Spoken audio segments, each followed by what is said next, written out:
Hello friend, मैं सुप्रिया स्वागत करती हूँ आपका डिकोड एग्जाम में। फ्रेंड, जैसा कि हम लोग लेखपाल चकबंदी से संबंधित प्रीवियस ईयर्स के क्वेश्चंस पेपर को सॉल्व कर रहे थे और हम लोगों ने 2008 में जो लेखपाल चकबंदी का एग्ज़ाम हुआ था उसमें जो जीएस और ग्रामीण विकास से संबंधित जो प्रश्न पूछे गए थे हम लोगों ने उन्हें एक एक करके सॉल्व किया और उसके साथ ही उससे संबंधित कुछ महत्वपूर्ण तथ्यों को भी देखा। आज हम उसी सीरीज़ को आगे बढ़ाएंगे और आज की क्लास में चकबंदी लेखपाल भर्ती परीक्षा वर्ष 2015 में जो प्रथम पाली का एग्ज़ाम हुआ था उसमें जो सामान्य ज्ञान यानी कि जीएस से संबंधित जो प्रश्न पूछे गए थे हम उन्हें एक एक करके सॉल्व करेंगे और इसी के साथ साथ उससे संबंधित कुछ महत्वपूर्ण तथ्यों को भी देखेंगे। तो आइए फ्रेंड स्टार्ट करते हैं आज की क्लास। और आज की क्लास में हमारा सबसे पहला प्रश्न है कि एडमिरल कप किससे संबंधित है? मुक्केबाजी से, स्क्वैश से, या फिर ब्लियर्डर से, या फिर नौकायान से। Correct answer is D. ठीक है, नौकायान से संबंधित है एडमिरल कप।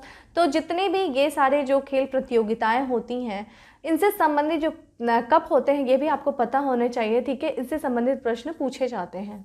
अगला है हमारा कि भारत का कौन सा राष्ट्रपति निर्विरोध निर्वाचित किया गया? Doctor Rajendra Prasad, doctor S Radhakrishnan, K R. Narayan, या फिर एन संजीव रेड्डी।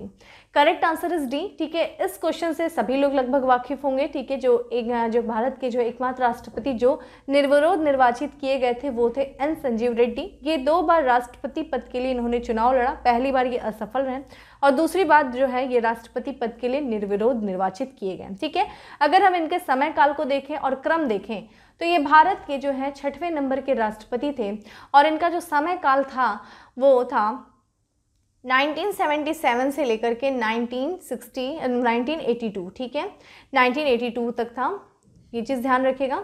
और ये भारत के 6वें नंबर के राष्ट्रपति थे। वहीं अगर हम बात करें भारत के प्रथम राष्ट्रपति कौन थे तो भारत के प्रथम राष्ट्रपति डॉक्टर राजेंद्र प्रसाद थे। और जब हमारे भारत का संविधान लागू हुआ यानी कि 26 जनवरी 1950, ठीक है, 26 जनवरी 1950 को ये राष्ट्रपति भारत के बने। ठीक है, माफ़ करिएगा। और इन्होंने 2 कार्यकाल संभाला राष्ट्रपति के पद पे यानी कि 26 जनवरी 1950 से लेकर के ये 1962 तक। ठीक है, 1962 तक ये भारत के राष्ट्रपति रहे। उसके बाद देखा जाए भारत के दूसरे राष्ट्रपति बने डॉक्टर एस राधाकृष्णन और डॉक्टर एस राधाकृष्णन का समय था 1962 से लेकर के 1967। ठीक है, ये इनका समय काल था। देखिए यहाँ पे हमें दूसरा नाम दिख रहा है कि KR. Narayan. KR. Narayan friend Bharat के 10वें नंबर के राष्ट्रपति थे, ये चीज़ ध्यान रखिएगा। और इनका जो समय काल था वो 1997 से लेकर के वर्ष 2002 के तक था इनका समय काल। और उसके बाद भारत के जो 11वें राष्ट्रपति बने, जिन्हें हम मिसाइल मैन की संज्ञा देते हैं, भारत के मिसाइल मैन, वो थे डॉक्टर एपीजे अब्दुल कलाम। फिर 12वें नंबर के जो राष्ट्रपति बने वो थे भारत की पहली महिला राष्ट्रपति डॉक्टर प्रतिभा देवी पाटिल जो थी, वो भारत की पहली महिला राष्ट्रपति बने। उसके आपको ध्यान होना चाहिए कि भारत की पहली महिला राष्ट्रपति प्रतिभा देवी पाटिल थी, वो 12वें नंबर की थी। और क्रम आपको जरूर पता होने चाहिए। ठीक है, अब आते हैं हम अगले प्रश्न पे और हमारा अगला प्रश्न है कि आवश्यकता विहीनता सिद्धांत के प्रतिपादक अर्थशास्त्री हैं Nilakantha Rath, professor J K. Mehta, V N. Gadgil, या फिर Amartya Sen. Correct answer is B. ठीक है, प्रोफेसर जे.के. मेहता ने आवश्यकता विहीनता सिद्धांत का प्रतिपादन किया। जैसा कि आपको इसके सिद्धांत के नाम से ही पता चल रहा है कि आवश्यकता विहीन हो जाना। ठीक है, ये जो सिद्धांत की बात करें तो ये आधारित था गांधीवादी दृष्टिकोण पे, बहुत ज़्यादा आधारित था।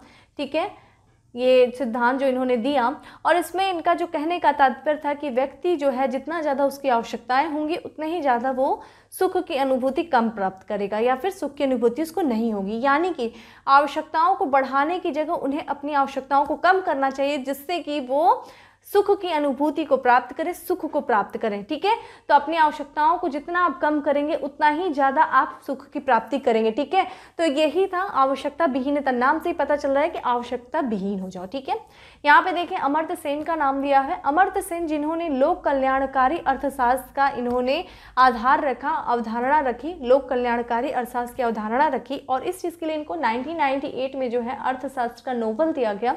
और अर्थशास्त्र का नोबेल प्राप्त करने वाले ये भारत के, माफ़ करिएगा, एशिया के जो है प्रथम व्यक्ति बने थे अमर्त्य सेन। ठीक है, काफ़ी फेमस हैं, इनके बारे में भी कुछ और तथ्यों को भी देख लीजिएगा, इनसे संबंधित इनके द्वारा जो किताबें लिखी गई उसको भी देख लीजिएगा, बाकी आगे बताते चलेंगे। ठीक है, तो प्रोफेसर जे.के. मेहता के द्वारा जो है आवश्यकता विहीनता का सिद्धांत दिया गया था। ठीक है, क्या आवश्यकताओं को बढ़ाने की जगह आवश्यकताओं को कम करनी चाहिए, ठीक है, जिससे आप सुख की अनुभूति, सुख को ज़्यादा प्राप्त कर सकें। अगला है हमारा सूर्य का दीप्तिमान आमुख, जिसे हम देख सकते हैं या फिर देखते हैं, कहलाता है वर्णमंडल, वातावरण, प्रकाश मंडल या फिर स्थल मंडल। करेक्ट आंसर इज सी, ठीक है, प्रकाश मंडल, जिसे हम फोटोस्फीयर के भी नाम से जानते हैं, ठीक है, फोटोस्फीयर। प्रकाश मंडल वो भाग होता है सूर्य का, दीप्तिमान भाग होता है जिसे हम देखते हैं, ठीक है, ये सूर्य का बाहरी भाग होता है। और अगर हम बात करें सूर्य की ऊर्जा का स्रोत, तो फ्रेंड क्या होता है, हीलियम होता है, ठीक है, हीलियम, क्योंकि आप जानते हैं सूर्य में नाभिकीय संलयन की प्रक्रिया चल रही होती है, यानी कि दो अणु मिलकर के, यानी कि दो हीलियम मिलकर के एक हाइड्रोजन का निर्माण करते हैं, माफ करिएगा, दो हाइड्रोजन मिलकर के एक हीलियम का निर्माण करते हैं, क्योंकि नाभिकीय संलयन और काफ़ी ज़्यादा अनियंत्रित जो है वो ऊर्जा निकलती है, ठीक है। तो ये था नाभिकीय। और अगर हम बात करें प्रकाश मंडल का जो अगर तापमान की बात करें तो देखिए 6000 जो है डिग्री सेंटीग्रेड जो है इसका तापमान होता है, ठीक है। तो यहाँ पे नाभिकीय संलयन की प्रक्रिया चल रही है, दो हाइड्रोजन मिलकर के हीलियम का निर्माण करते हैं, बहुत ज़्यादा अनियंत्रित तरीके से ऊर्जा का प्रवाह होता है, ठीक है। और यहाँ पे अगर देखा जाए स्थल मंडल दिया है, जिसे हम इंग्लिश में क्या कहते हैं, लिथोस्फीयर के भी नाम से जानते हैं। फ्रेंड देखिए इन सब के जो वर्ड्स होते हैं ना, ये सब ज्योग्राफी से संबंधित जो आपके वर्ड्स आते हैं, उनके आपको इंग्लिश की भी टर्म्स पता होने चाहिए, क्योंकि कभी कभी डायरेक्ट इंग्लिश के टर्म्स दे देता है, हिंदी में भी इंग्लिश में भी, इसलिए प्रॉब्लम आ जाती है। तो स्थल मंडल, जिसे हम लिथोस्फीयर के नाम से जानते हैं, ये पृथ्वी का जो ऊपरी परत होता है, ठीक है, जो फिर ये किस ऊपरी परत होता है वही स्थल मंडल होता है। इसका निर्माण देखेंगे तो जो पत्थर होते हैं, जो चट्टानें होती हैं, उनसे इनका निर्माण कर गया होता है। जैसा कि आप जानते हैं पृथ्वी जो है वो किन से बनी है, वो बनी है, देखिए पृथ्वी के 3 भाग हैं, पृथ्वी के आंतरिक भागों का, एक तो ऊपर आपका क्रस्ट हो जाता है, बीच में आपका मेंटल हो जाता है और लास्ट में आपका कोर हो जाता है। इसको भी देखा जाए 2 भागों में बांटा गया सबको, यानी कि अपर क्रस्ट हो गया, लोअर क्रस्ट हो गया, अपर मेंटल हो गया, लोअर मेंटल हो गया, अपर कोर हो गया, लोअर कोर हो गया। तो यहाँ पे आप क्रस्ट को ले लो और यहाँ पे आप ले लो अपर मेंटल को ले लो, तो उसी से स्थल मंडल जो है वही स्थल मंडल का भाग होता है। यहाँ पे देखिए तीसरा एक टर्मिनोलॉजी दिया है वातावरण, वातावरण जिसे हम पर्यावरण भी करते हैं, ठीक है। पर्यावरण का अगर आप संधि विच्छेद करो तो परिधन आवरण हो जाएगा, ठीक है। पर्यावरण परि यानी कि जो हमारे चारों तरफ, आवरण यानी कि आवरण घेरा हुआ, तो जो हमारे चारों तरफ से घेरा हुआ वही क्या है, हमारा पर्यावरण है, वही हमारा वातावरण है। हमारे चारों तरफ से क्या घेरा हुआ है, पहाड़ है, पेड़ है, पौधे हैं, वायु है, ठीक है, जल है, नदी है, झरने हैं, ये सब हमारे क्या है, ये सब मिल करके जो है एक पर्यावरण, एक वातावरण का निर्माण करते हैं। तो इनकी थोड़ा थोड़ा एक एक लाइन आपको डिफिनीशन भी पता होना चाहिए, क्योंकि जब आप मिल्स देते हो तो उससे संबंधित, जब इस तरह से संबंधित कुछ प्रश्न आए तो आप एक तरीके से इंट्रो दे सको, ठीक है। तो वैसे हमारे प्रश्न के अकॉर्डिंग हमारा आंसर क्या था, प्रकाश मंडल, ठीक है, ये सूर्य का दीप्तिमान भाग है, ठीक है, जिसे हम देखते हैं। अगला है हमारा नर्मदा के अतिरिक्त कौन सी दूसरी नदी अमरकंटक से निकलती है, बेतवा, ताप्ती, महानदी, सोन। करेक्ट आंसर इज डी है, ठीक है। सोन नदी जो है वो भी अमरकंटक से निकलती है। ये है अमरकंटक की पहाड़ियाँ, जो कि कहाँ पे स्थित है, मैकाली की पहाड़ियों के बीच में स्थित है। मैकाली की पहाड़ियाँ फ्रेंड मध्य प्रदेश में है, ठीक है, यहीं पे अमरकंटक की सीढ़ियाँ जो है वो स्थित हैं। और अमरकंटक जो कि एक स्थान है, यहाँ पे ये काफ़ी धार्मिक रूप से बहुत इंपॉर्टेंट है हिंदुओं के लिए, यहाँ पे लोग जाते हैं, धार्मिक स्थल है ये। और यहाँ से 2 नदियाँ निकलती हैं, एक तो आपकी नर्मदा निकलती है, दूसरा यहाँ पे सोन नदी निकलती, ठीक है। नर्मदा की अगर आप बात करें, नर्मदा जो कि कहाँ से निकलती है, वो निकलती है अमरकंटक से। और ये भी चीज़ ध्यान रखिएगा, अमरकंटक जो है वो 2 पर्वत श्रेणियों का मिलन बिंदु है। यहाँ से देखा जाए आपका विंध्यन पर्वत श्रेणी और यहाँ से देखा जाए सतपुड़ा, ठीक है। तो ये दोनों का मिलन बिंदु भी क्या है, आपका अमरकंटक है। और यहाँ से बीच से जब ये नर्मदा निकलती है तो इन्हीं दोनों, यानी कि विंध्यन पर्वत से और यहाँ पे देखा जाए तो सतपुड़ा रेंज के बीचों बीच से निकलती है, जिसे हम कहते हैं भ्रंश घाटियों से ये बहती है, ठीक है, नर्मदा। प्रश्न आ चुका है कि कौन सी जो नदियाँ हैं मध्य भारत की जो है भ्रंश घाटों में बहती हैं, तो वो नर्मदा होगी। दूसरी देखा जाए ताप्ती भी है, ठीक है, क्योंकि यहाँ पे एक जो श्रेणी है वो अजंता की श्रेणियाँ हैं और इसके सतपुड़ा और अजंता की श्रेणी के बीच से निकलती है ताप्ती। और कहाँ पे जाती है, ये जाती है अरब सागर में। क्योंकि जब हम नर्मदा की बात करें, नर्मदा यहाँ खंभात की खाड़ी में गिरती है और खंभात की खाड़ी किसका भाग है, अरब सागर का भाग है, ठीक है। तो इनडायरेक्टली डायरेक्टली अरब सागर से जाके मिल जाती है नर्मदा। और नर्मदा की बात करें, जिसे हम मध्य प्रदेश की जीवन रेखा कहते हैं, और इसकी अगर हम लंबाई देखें तो वो कितनी हो जाएगी फ्रेंड, नर्मदा की जो लंबाई है वो है 1312 किलोमीटर है।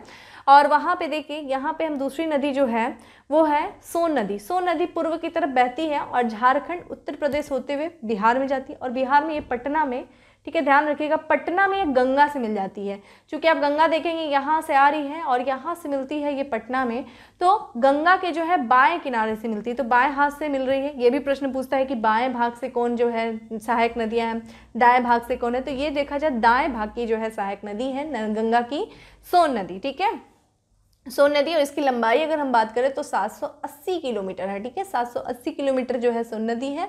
कहाँ पे मिलती? पटना में गंगा से मिल जाती है।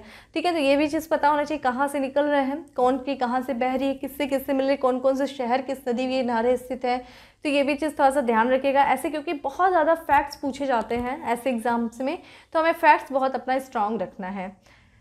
अगला है कि कब अग्नि ज्वलनशील नहीं हो पाती? हवा में ऑक्सीजन 30% से कम होने पर, हवा में ऑक्सीजन 25% से कम होने पर, हवा में ऑक्सीजन 20% से कम होने पर, या फिर हवा में ऑक्सीजन 15% से कम होने पर। Correct answer is D. जब हवा में ऑक्सीजन जो है जब वो 15% से कम होगी तो अग्नि जो है वो ज्वलनशील नहीं होती है। इस समय देखा जाए हाइड्रोजन जो ऑक्सीजन है वो 20.99% जो है वो हमारे वातावरण में होता है। सबसे ज़्यादा देखा जाए नाइट्रोजन होता है, दूसरा देखिए ऑक्सीजन होता है। जब ऑक्सीजन जो है 15% से कम होता है तो अग्नि जो है ज्वलनशील नहीं हो पाती हवा में। ठीक है, बहुत इन डेप्थ नहीं जाएंगे क्योंकि बहुत ज़्यादा समय लग जाएगा। दूसरा हमारा नेक्स्ट प्रश्न है कि ब्रिटिश शासन को भारत से उखाड़ फेंकने के लिए इनमें से किसने फ्रांसीसियों की मदद मांगी थी? Sambhaji, Shivaji, Haidar Ali, Tipu Sultan. Correct answer is D. ठीक है, टीपू सुल्तान के जो है फ्रांसीसियों से काफ़ी अच्छे संबंध थे और इन्होंने ब्रिटिशर्स को उखाड़ फेंकने के लिए फ्रांसीसियों की मदद मांगी थी। टीपू सुल्तान की अगर बात करें तो इनको हम टाइगर ऑफ मैसूर कहते थे, यानी कि मैसूर का टाइगर इनको कहा जाता था टीपू सुल्तान को, और ये हैदर अली के पुत्र थे। ठीक है, हैदर अली मैसूर के शासक, और हैदर अली के समय से ही अंग्रेजों के बीच और मैसूर के शासक के बीच में युद्ध हुआ, जिसे हम आंग्ल मैसूर युद्ध के नाम से जानते हैं। और 4 युद्ध हुए थे, जिसमें से पहले युद्ध में हैदर अली ने अंग्रेजों को हराया था। दूसरे युद्ध में हैदर अली की मृत्यु हो जाती है युद्ध के दौरान ही, फिर कमान संभालते हैं टीपू सुल्तान, लेकिन उस युद्ध का कोई निर्णय खास निकलता नहीं है। उसके बाद तीसरा युद्ध होता है जिसका समय देखा जाए 1790 से लेकर के 92। ठीक है, ये होता है तीसरा आंग्ल मैसूर युद्ध, और इस युद्ध में जो है टीपू सुल्तान हारते हैं और श्रीरंगपट्टनम की संधि के लिए मजबूर होते हैं। श्रीरंगपट्टनम की संधि किया, काफ़ी ज़्यादा अपमानित महसूस होते हैं और इन्होंने फ्रांसीसियों की मदद लेना शुरू की। फ्रांसीसियों की बहुत सारी सेनाएं इनके सेनाओं को क्या करते थे? प्रशिक्षण देते थे, ट्रेनिंग देते थे उनको। काफ़ी ज़्यादा फ्रांसीसियों के द्वारा जो है इनको टीपू सुल्तान को जो है तकनीकी सहायता दी जाती थी, क्योंकि ऑब्वियसली फ्रांसीसी थे, वो भी अंग्रेजों के अगेंस्ट ही थे, तो दुश्मन का दुश्मन दोस्त, ऐसा कॉन्सेप्ट था, समझ सकते हैं। ठीक है, तो फ्रांसीसियों की इन्होंने मदद किया, फ्रांसीसियों ने इनकी काफ़ी मदद किया।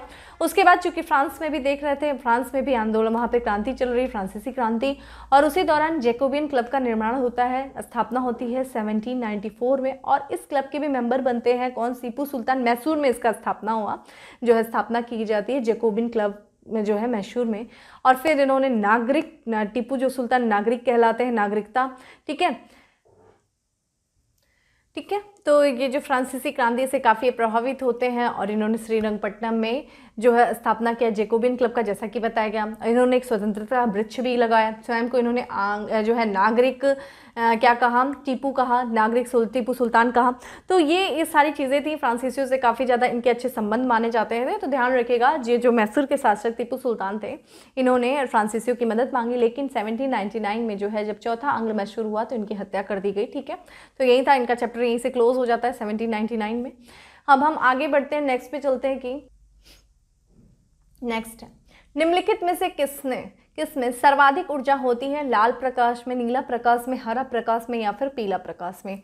देखिए यहाँ पे जो क्वेश्चन के अकॉर्डिंग जो आपका आंसर दिया हुआ है, जो ऑप्शन दिया हुआ है, उसमें अगर जाए तो यहाँ पे जो हो जाएगा नीला प्रकाश। वैसे तो सर्वाधिक जो ऊर्जा होगी वो जो होती है वो होती है वायलेट कलर में। ठीक है, तो जैसा कि आप जानते हैं विबग्योर का नाम आप लोगों को सुना होगा, इंद्रधनुष को हम क्या कहते हैं? विबग्योर के नाम से जानते हैं। ठीक है, ये चीज़ तो आपने पता ही होगा। ठीक है, और ये जो हम बात कर रहे हैं, जो प्रकाश के रंग होते हैं, प्रकाश के रंग की जो ऊर्जा होती है वो किस पर आधारित होती है? वो तरंग दैर्ध्य पे आधारित होती है। ठीक है, माफ करिएगा यहाँ पे तरंग दैर्ध्य। इस पे आधारित होती है। और ये क्या होती है, व्युत्क्रमानुपाती होती है, यानी कि जो प्रकाश के रंगों की जो ऊर्जा होती है वो तरंग दैर्घ्य के व्युत्क्रमानुपाती होती है। जितना ज़्यादा तरंग दैर्घ्य होगा उतनी प्रकाश की ऊर्जा कम होगी, ठीक है।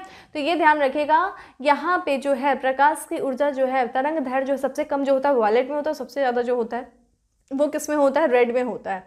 तो इसलिए हम प्रकाश की जो सर्वाधिक ऊर्जा जो होती है वो किस में होती है, वायलेट कलर में होती है, ठीक है। और अगर हम ऊर्जा के घटते हुए क्रम को देखें, ठीक है, ऊर्जा के अगर घटते हुए क्रम को देखें तो सबसे ज़्यादा जो ऊर्जा हमें बैगनी में मिलती है, फिर जो उसके बाद देखा जाए तो इंडिगो, जिसे हम अन्य जो नाम से जानते हैं जामुनी कलर होता है उसी को इंडिगो कलर करते हैं। फिर उसके बाद देखिए बैगनी, यहाँ पे ब्लू हो जाएगा, फिर ग्रीन, फिर येलो, फिर ऑरेंज, फिर रेड, ठीक है। तो सबसे कम ऊर्जा जो होगी वो रेड की है, और इसका जो है तरंग दैर्घ्य सबसे अधिक होगा, क्योंकि ऊर्जा जो है वो व्युत्क्रमानुपाती है किसकी, तरंग दैर्घ्य की, ठीक है। ये चीज़ ध्यान रखिएगा। तो जितना ज़्यादा तरंग दैर्घ्य होगा उतनी ही ज़्यादा जो है उतना ही कम जो है ऊर्जा होगी। यही कारण रेड की जो है ऊर्जा सबसे कम होती है और वायलेट की ऊर्जा सबसे जो है, जो कि बैगनी की ऊर्जा सबसे अधिक होती है। लेकिन यहाँ पे चूंकि हमें बैगनी नहीं दिया है और उसके बाद देखा जाए तो इंडिगो भी नहीं दिया है, उसके बाद देखिए ब्लू दिया है, तो नीला प्रकाश हो जाएगा, ठीक है।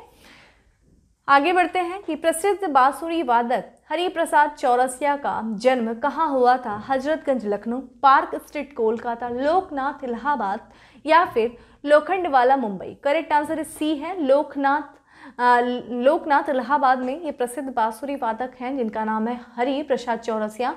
इनका जन्म हुआ था 1938 में हुआ था, ठीक है। इनका 1938 में इनका जन्म हुआ था और इन्होंने 1992 में, ध्यान रखिएगा, 1992 में इनको पद्म भूषण जो है इनसे सम्मानित किया गया और फिर उसके बाद वर्ष 2000 में इनको पद्म विभूषण से सम्मानित किया गया। इस समय ये जब एग्जाम हुआ होगा तो काफ़ी चर्चा में रहा होगा। और बाकी इससे संबंधित जो इस तरह से लोग रहते हैं, जो प्रचलित जो क्षेत्रीय लोग जो फेमस होते हैं, उनसे संबंधित प्रश्न जरूर आता है, ठीक है।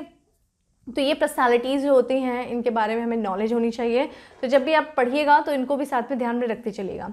बधाई कौन सी विधा है, बुंदेलखंड का लोक संगीत है, बुंदेलखंड का लोक नृत्य है, ए और बी दोनों है या फिर इनमें से कोई नहीं है। करेक्ट आंसर सी है, ए है, ठीक है। ये लोक संगीत है कहाँ का, बुंदेलखंड का, ठीक है, बधाई। और ध्यान रखिएगा क्षेत्रीय जो संगीत होते हैं, क्षेत्रीय जो लोक नृत्य वगैरह होते हैं, यहाँ से जरूर प्रश्न पूछे जाते हैं। देखिए यहाँ पे बधाई पूछा, और बधाई जब कब गाया जाता है, लोग कब बधाइयाँ देते हैं आपको, जब आपके घर में कुछ अच्छा हो रहा होता है। तो ये जब बच्चे का जन्म होता है ना, तो जन्म के समय जो है इसको गाया जाता है, पुत्र के जन्म के समय बुंदेलखंड में जो है लोक संगीत जो होती है उसी को बधाई कहते हैं, ठीक है, बधाइयाँ। अगला है हमारा, पूर्ति अपनी मांग का सृजन स्वयं करती है। यह किसका कथन है, किन्स का, मार्शल का, रॉबर्टसन का या फिर जेबी से का, यानी कि किसका है ये, जीर बेदराइज से, ठीक है। यहाँ पे ध्यान रखिएगा, जीर बेदराइज से, ठीक है। ये एक अर्थशास्त्री थे और इन्होंने पूर्ति और मांग का सिद्धांत दिया और इनका कहना ये था कि जो पूर्ति होती है वो अपने मांग का सृजन जो है वो स्वयं कर लेती है, यानी कि कुल आपूर्ति जो है, जो कुल आपूर्ति होती है वे स्वयं अपने लिए कुल मांग भी उत्पन्न कर लेती है, ठीक है। तो मार्केट में जितनी भी आपूर्ति हो रही है वो स्वयं ही अपने मांग का भी जो है वो उत्पन्न कर लेती है। यही इन्होंने पूर्ति और मांग के जो है सृजन का सिद्धांत दिया था जेबी से, यानी कि जीर बेदराइज से के द्वारा दिया गया था। पूर्ति और मांग का सृजन स्वयं करती है, पूर्ति और मांग का सिद्धांत, ठीक है। अगला है, माई कंट्री माई लाइफ किसकी आत्मकथा है, सुचित्रा सेन, राम मनोहर लोहिया, रामकृष्ण आडवाणी या फिर सुचेता कृपलानी।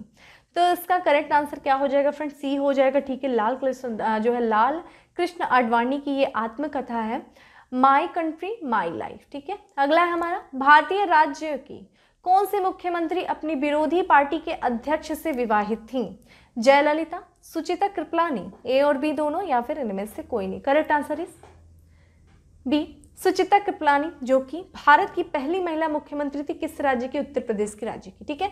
तो उत्तर प्रदेश राज्य की पहली महिला मुख्यमंत्री होने के साथ साथ ये भारत की भी पहली महिला मुख्यमंत्री थी सुचिता कृपलानी। ये कांग्रेस पार्टी से थी, ठीक है, बीएचयू से ये पढ़ी हुई हैं, कांग्रेस पार्टी की थी। और इन्होंने जो विवाह किया था वो किससे किया था, जेबी कृपलानी से इन्होंने विवाह किया था, ठीक है। और जेबी कृपलानी जो थे वो प्रजा सोशलिस्ट पार्टी से थे, ठीक है, प्रजा सोशलिस्ट पार्टी से थे। अक्सर इनको जो है सभा में, जो लोकसभा में काफ़ी एक दूसरे के विरोध में खड़े हो जाते थे और यही था इनका कि इन्होंने जो है इनका जो किससे इन्होंने, जेबी कृपलानी से इन्होंने विवाह किया था, सुचिता कृपलानी ने, ठीक है, 1936 में। अब आते हैं अगले प्रश्नों पे, और अगला है हमारा कि भारतीय सशस्त्र सेनाओं द्वारा पाकिस्तान से हाजीपुर की लड़ाई किस वर्ष लड़ी गई? 1947 में, 1962 में, 1965 में या फिर 1911 में? करेक्ट आंसर सी 1965 में जो हाजी पीर की लड़ाई लड़ी गई थी, ये भारत और पाकिस्तान के बीच में थी। बहुत कम लोग इसके बारे में वाकिफ होंगे। हाजी पीर एक स्थान है, कहाँ पे? हिमालय में जो है, हिमालय की जो सीमा है, खासकर पीओके जो पाक ऑक्युपाई कश्मीर है, उसी का ये भाग है जो हाजी पीर, और वहाँ का एक बहुत महत्वपूर्ण मार्ग है। ठीक है, ये कितनी ऊंचाई पर स्थित है? तो 8652 फीट की ऊंचाई पर जो है ये हाजी पीर जो है ये स्थित है। ये एक मार्ग है और यहीं पे भारतीय सेना और पाकिस्तान की सेना का जो है युद्ध हुआ था 1965 में। पाकिस्तान की सेना काफ़ी बौखलाई हुई थी। कारण क्या था? भारत जो है इसी वर्ष चीन से हार गया था, तो पाकिस्तान जो थोड़ा ओवर कॉन्फिडेंस में था, वो बार बार किसी न किसी तरीके से भारत पे आक्रमण करता ही था। आप लोग इस सबसे वाकिफ होंगे। ठीक है, तो ध्यान रखिएगा, हाजी पीर की लड़ाई 1965 में हुई थी, भारत और पाकिस्तान के बीच में हुई थी। अगला है, नागार्जुन कौन थे? एक यूनानी शासक थे, एक वैदिक ऋषि थे, एक जैन भिक्षु थे, या फिर एक बौद्ध दार्शनिक थे? करेक्ट आंसर इस, ठीक है, डी है। नागार्जुन जो है एक बौद्ध दार्शनिक थे। इन्होंने शून्यवाद का प्रतिपादन किया। ठीक है, शून्यवाद के प्रतिपादक थे ये। ठीक है, और इसी साथ इन्होंने माध्यमिक मध्य के ये पुरस्कारक भी थे। ठीक है, शून्यवाद के प्रतिपादक नागार्जुन एक बौद्ध दार्शनिक थे। इनमें से कौन सा मुगल सम्राट अनपढ़ था? Akbar, Shah Jahan, Aurangzeb, Bahadur Shah Zafar? Correct answer is A. ठीक है, मुगल वंश का शासक अकबर जो था वो क्या था? अनपढ़ था। जैसा कि आप जानते हैं 1526 भारत में बाबर का आक्रमण और प्रथम पानीपत का युद्ध है। प्रथम पानीपत का युद्ध हुआ भारत में। उस समय देखा जाए तो लोधी वंश का शासन था, जो है दिल्ली सल्तनत चल रहा था, और दिल्ली सल्तनत के अंतर्गत अंतिम वंश कौन सा था? लोधी वंश। और लोधी वंश का अंतिम शासक इब्राहिम लोधी, जो भारत का एकमात्र शासक था जो युद्ध के मैदान में ही लड़ता हुआ मारा गया था। इब्राहिम लोधी और बाबर के बीच में पानीपत का प्रथम युद्ध हुआ। इब्राहिम लोधी हारते और भारत की धरती पर मुगल साम्राज्य की स्थापना की जाती। किसके द्वारा? अकबर के द्वारा, माफ करिएगा, बाबर के द्वारा। बाबर का पुत्र है हुमायूं, हुमायूं का पुत्र है अकबर, और अकबर का जो जन्म होता है वो कहाँ पे होता है? वो पाकिस्तान में होता है। पाकिस्तान का जो सिंध प्रांत है, सिंध प्रांत में जो अमरकोट के राणा वीर साल के महल में होता है। वीर साल के महल में जो है इनका जन्म होता है। कब होता है? 15 अक्टूबर को होता है। किस वर्ष होता है? 15 अक्टूबर को होता है, और 1542 में होता है। 1542 में, 15 अक्टूबर 1542 में अकबर का जन्म होता है। कहाँ पे? पाकिस्तान के सिंध प्रांत के अमरकोट के राणा वीर साल के महल में होता है।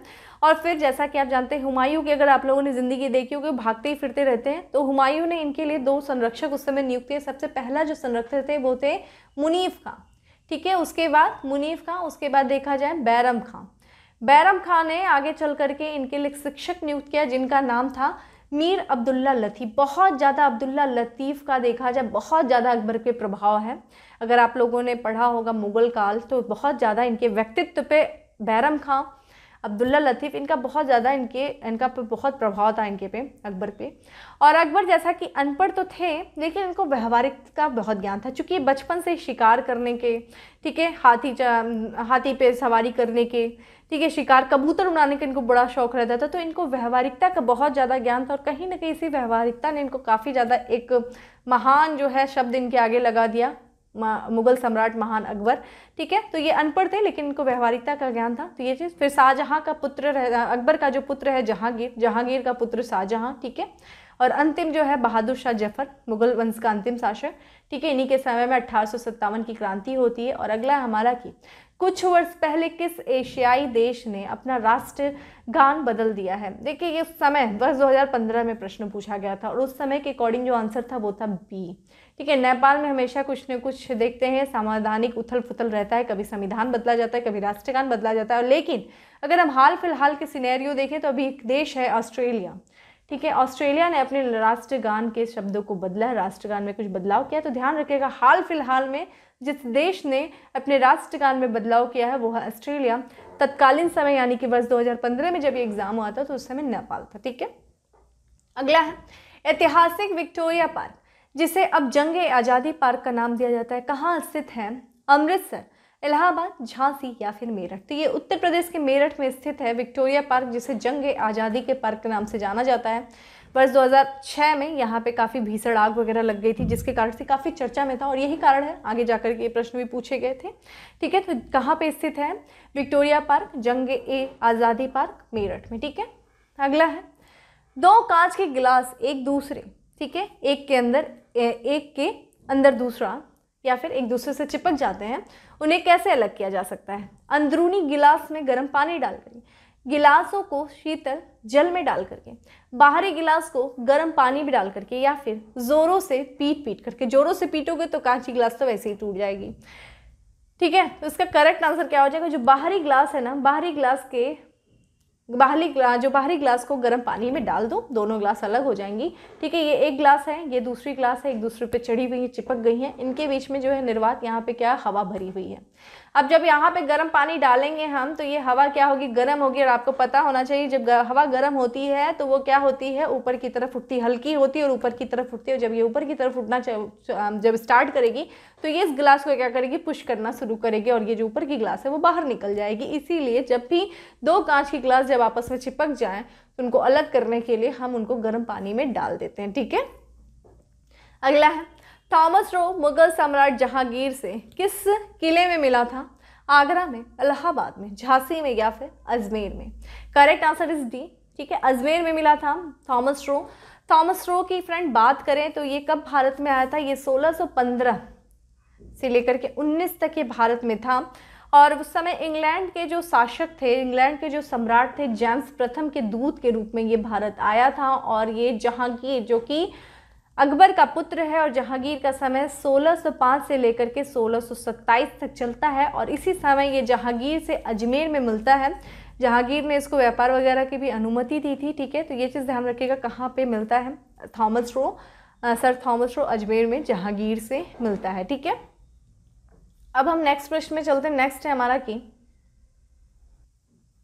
निम्नलिखित में से कौन सी नदी यमुना में नहीं मिलती है? केन, सोन, बेतवा, चंबल। देखिए, हम लोगों ने सोन के बारे में ऑलरेडी देख लिया है।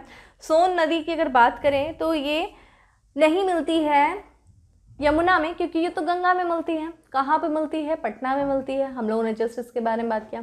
बाकी जो है यमुना से देखा जाए, केन, बेतवा, चंबल, ये सारी नदियाँ जो है वो यमुना से मिल जाती हैं।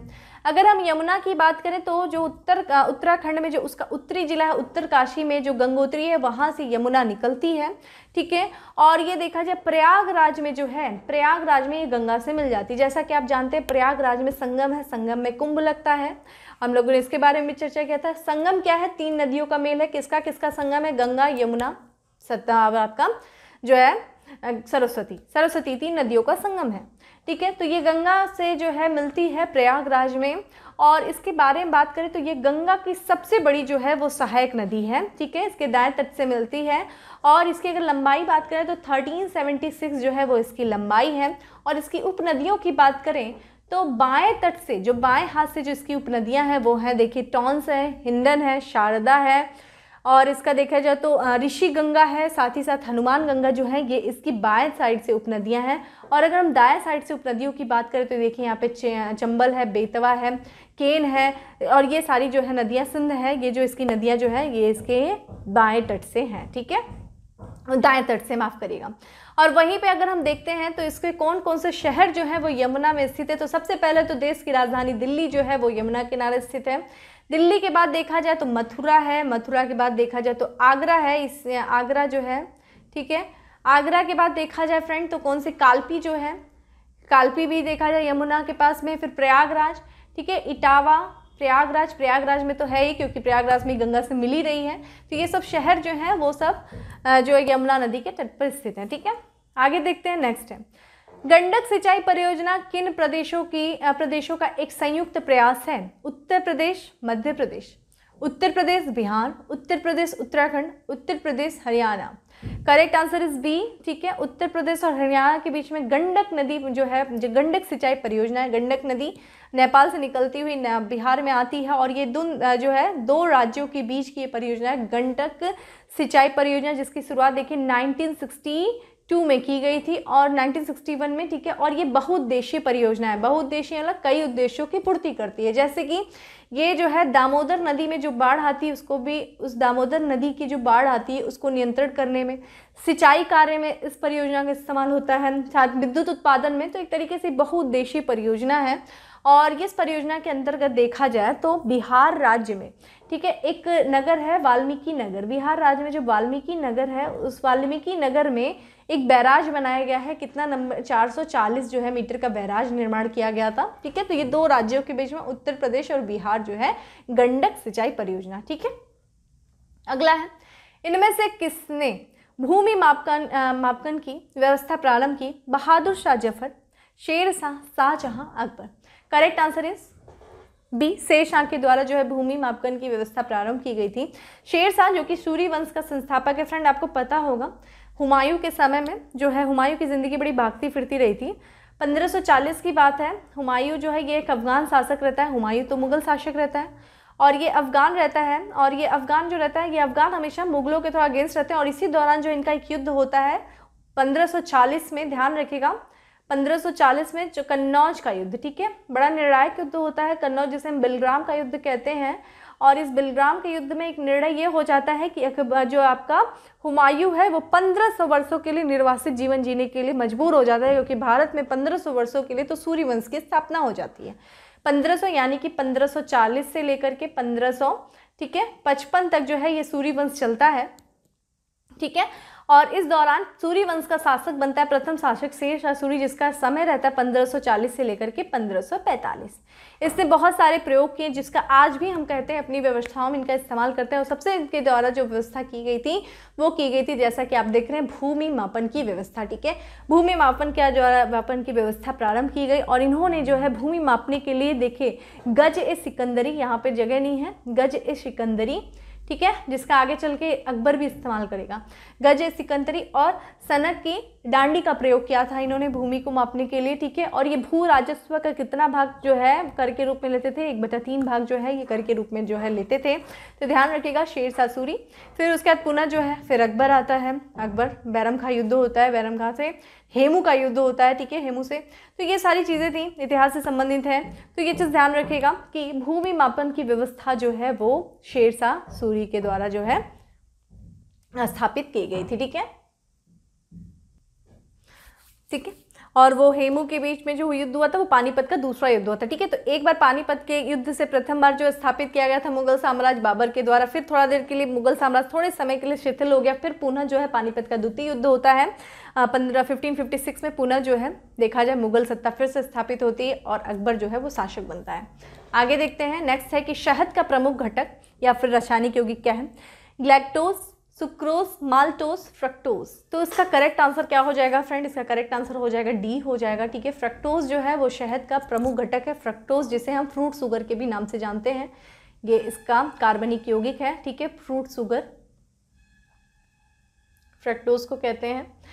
और अगर हम अन्य की बात करें, यहाँ पे देखिए लैक्टोज, लैक्टोज जो है वो अकेला काम नहीं कर सकता है, ठीक है। इसके लिए हमें लैक्टोज के साथ मिलते हैं, ठीक है। दूध में पाया जाता है लैक्टोज, और लैक्टोज के साथ मिलकर के जो है ग्लैक्टोज क्रिया करता है, काम करता है। और वहीं हम बात करें तो सुक्रोज, सुक्रोज जो होता है ये जितने भी ज़मीन के जो ज़मीन में उगने वाले जो फल होते हैं, सब्जियां होती हैं, उन सब में जो है उनके कार्बनिक यौगिक ये होता है सुक्रोज। माल्टोज की बात करें फ्रेंड, तो माल्टोज जो होता है ये देखा जाए जो अनाज होते हैं, कई तरह के अनाजों में माल्टोज पाया जाता है, स्पेशली देखा जाए जौ में, ठीक है। जौ में जो है वो माल्टोज पाया जाता है। तो ध्यान रखिएगा, शहद का प्रमुख घटक क्या है? फ्रक्टोज है, ठीक है। अगला है, मनुष्य जीवन का सर्वोच्च ध्येय है, कैवल्य है, जिसका अर्थ है दूसरों को शिक्षा देना, दूसरों का अनुसरण करना, इच्छाओं पर विजय प्राप्त करना या फिर दूसरों की सेवा करना। तो कैवल्य क्या है? ये देखिए जैन धर्म से संबंधित ये ज्ञान है। जैन धर्म के जो है तीर्थंकरों के द्वारा ये दिया गया था। 24 तीर्थंकर थे, जिसमें प्रथम तीर्थंकर कौन थे? ऋषभ देव, जिन्हें हम आदिनाथ कहते हैं। और जो 24वें तीर्थंकर थे वो स्वामी महावीर स्वामी थे। इनके द्वारा जो है कैवल्य, ठीक है, जब स्वामी महावीर स्वामी को ज्ञान की प्राप्ति हुई तो उनको कैवल्य कहा गया, ठीक है, कैवल्यन कहा गया।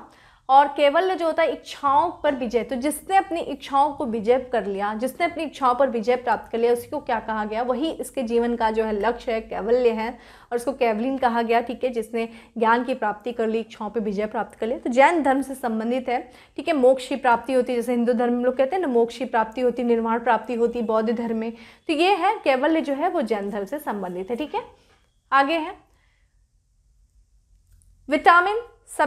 विटामिन शब्द का जनक, यहाँ पे देखिए शब्द दिया है कि विटामिन शब्द का जनक कौन है। Alexander Fleming, Robert Koch, M Davis या फिर Casimir Funk. Correct answer is D. ठीक है, कामीमीर फंक जो है वो विटामिन शब्द के जनक है। विटामिन बहुत बड़ा एक समूह है, बहुत बड़ा एक परिवार है विटामिन का। Vitamin A, vitamin B, vitamin A के भी अपने कई सदस्य परिवार सदस्य हैं। विटामिन सी, विटामिन डी, आपको पता होना चाहिए विटामिन जो है कौन सी विटामिन वसा में घुलनशील है, कौन सी विटामिन पानी में घुलनशील है, किस विटामिन कौन से फल में, कौन सी सब्जी में कौन सी विटामिन पाई जाती है, विटामिनों का रासायनिक नेम क्या है, ये सारी चीज़ें आपको पता होनी चाहिए। उनसे संबंधित क्या क्या बीमारियाँ होती हैं उनकी कमी से। चूँकि विटामिन जो होता है वो हमारे शरीर में एनर्जी का फ्लो नहीं करता है, लेकिन बहुत सारे विकारों का जो है ये इलाज कर देता है। ठीक है, तो बहुत सारे विकार, जैसे कि विटामिन सी लेने से आपको बहुत ज़्यादा इम्यून पावर जो है आपकी स्ट्रांग होता है। ठीक है, यही कारण था कोविड के दौरान बहुत से लोगों ने सेब संतरे जो है खाए हैं, संतरे जो खाए हैं। आंवला जो होता है pure source of vitamin C होता है, क्योंकि ये हमारी बॉडी को इम्यून पावर जो है स्ट्रांग करता है, हमारी जो है किसी भी बीमारी से लड़ने की जो क्षमता है उसको मजबूत करता है। तो विटामिन के अपने एक महत्वपूर्ण जो है रोल्स होते हैं। बहुत से विटामिन हमको बाहर से टेक करने पड़ते हैं, बहुत से विटामिन जो हमारे शरीर में स्वतः ही बनते हैं। तो ये विटामिन शब्द का जो है जनक कहा जाता है, कामीमीर फंक को कहा जाता है। ठीक है, अगला है इनमें से किसने अकबर की धार्मिक नीति की आलोचना की। फैजी, अबुल फजल, बदायूनी या फिर इनमें से कोई नहीं। Correct answer is C. ठीक है, बदायूनी जो था, जिसका पूरा नाम था अब्द उल कादिर बदायूनी। ठीक है, ये एक इतिहासकार था और अनुवादक था। और बात करते अगर तो 1574 में जो है ये अकबर के दरबार में पेश किया गया था, और फिर अकबर ने इनको धार्मिक कार्यों के लिए इसको जो है वो नियुक्त किया था अकबर ने। और इसने अकबर के जो है धार्मिक नीतियों की आलोचना की। अकबर की जो धार्मिक नीतियाँ क्या क्या थी, जैसे कि अकबर की धार्मिक सहिष्णुता की नीति, सभी धर्मों को एक समान मानना, अकबर की उदारता की नीति, सुलह ए कुल की नीति, इन सब नीतियों का जो है बदायूनी ने क्या किया था, आलोचना की थी। तो अकबर की धार्मिक नीतियों का आलोचक कौन था, बदायूनी था। और बदायूनी का जो जन्म हुआ था 1540 में हुआ था। कहाँ पे हुआ था, बदायूं, जो कि उत्तर प्रदेश में, वहीं पे इसका जन्म हुआ था। इसकी कुछ महत्वपूर्ण रचनाएं हैं, जैसे कि किताब उल हादिस। ठीक है, उल हादिस जो है ये बदायूनी की रचना है। एक दूसरी रचना जो है मुत्तखात उत तवारी जो है, ये सारी जो है बदायूनी की रचना। यहाँ पे देखिए फैजी और अबुल फजल दिए। फैजी और अबुल फजल फ्रेंड, जैसा कि आप जानते हैं अकबर के दरबार में 9 रत्न रहते थे। बिरबल भी 9 रत्न में से एक थे। टोडरमल जो थे, मुल्ला दो प्याजा थे, अबुल फजल और फैजी। अबुल फजल और फैजी भी 9 रत्नों में से एक थे। फैजी और अबुल फजल ये दोनों भाई थे।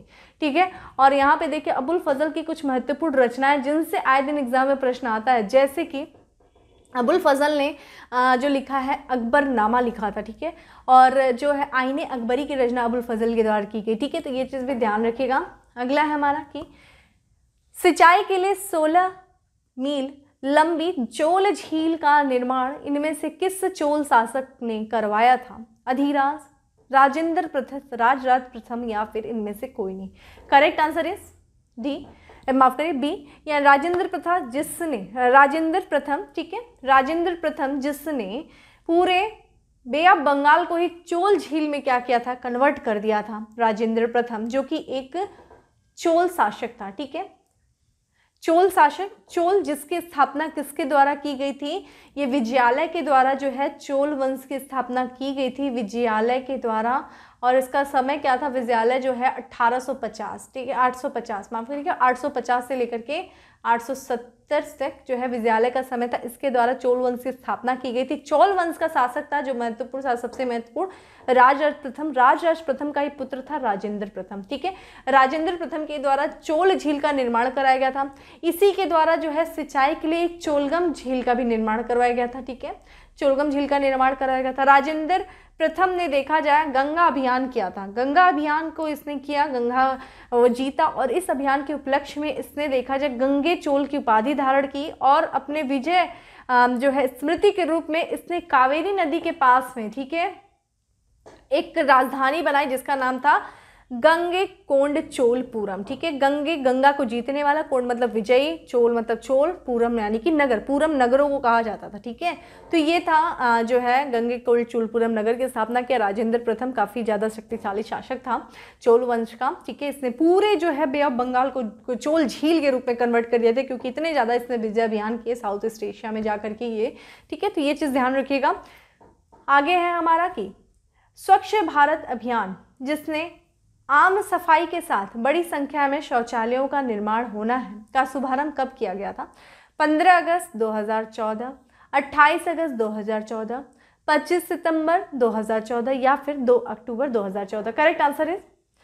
ठीक है, तो जो गांधी जी की जो 145वां, ठीक है, जयंती पे 145वीं जयंती पर जो है 2 अक्टूबर 2014 को स्वच्छ भारत अभियान की शुरुआत की गई, जिसका उद्देश्य क्या था कि बड़ी संख्या में शौचालयों का निर्माण करना, यानी कि उद्देश्य क्या था? संपूर्ण भारत को खुले में शौच से मुक्ति दिलाना। ठीक है, इसके तहत देखा जाए हर घरों में शौचालयों की स्थापना किया गया, निर्माण किया गया, जल की आपूर्ति जो है सुनिश्चित की गई, ठोस जो कूड़े होते ठोस और जो तरल कचरे होते हैं उनका उचित तरीके से प्रबंधन करने का मतलब प्रबंधन किया गया।